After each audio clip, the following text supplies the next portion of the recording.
বলিউডের জনপ্রিয় ফ্র্যাঞ্চাইজি ডনে আবারও দেখা যেতে পারে শাহরুখ খানকে। দীর্ঘ জল্পনার পর ডন 2 সিনেমায় অভিনয়ের জন্য শাহরুখ ইতিবাচক সাড়া দিয়েছেন বলে জানা গেছে। তবে প্রজেক্টে ফেরার জন্য নির্মাতা ফারহান আখতারের কাছে বিশেষ একটি শর্ত দিয়েছেন বলিউড বাদশা। ভারতীয় গণমাধ্যমের দাবি, ডন 3 সিনেমায় অভিনয়ের জন্য শাহরুখের মূল শর্ত হল কোনো দক্ষিণী পরিচালককে এই প্রজেক্টে যুক্তি করা। মূলত জওয়ান সিনেমার অভাবনীয় সাফল্যের পর শাহরুখ মনে করছেন, কোনো দক্ষিণী নির্মাতা এই অ্যাকশন ফ্র্যাঞ্চাইজিটি পরিচালনা করলে তাতে নতুন মাত্রা যোগ হবে।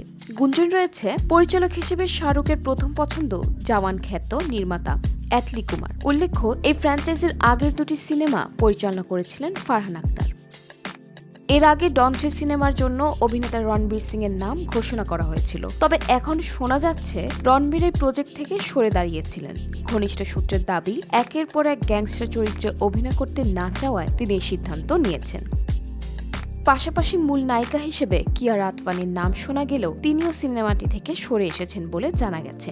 কিয়ারার পরিবর্তে এখন অভিনেত্রী কৃতি শ্যাননকে নেওয়ার বিষয়ে আলোচনা চলছে।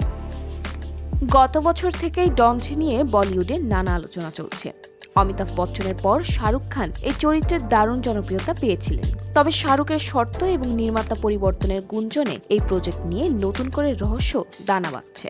যদিও এই সবকিছুর বিষয়ে এখন পর্যন্ত কোনো আনুষ্ঠানিক ঘোষণা দেননি ফারহান আখতার বা এক্সেল এন্টারটেইনমেন্ট।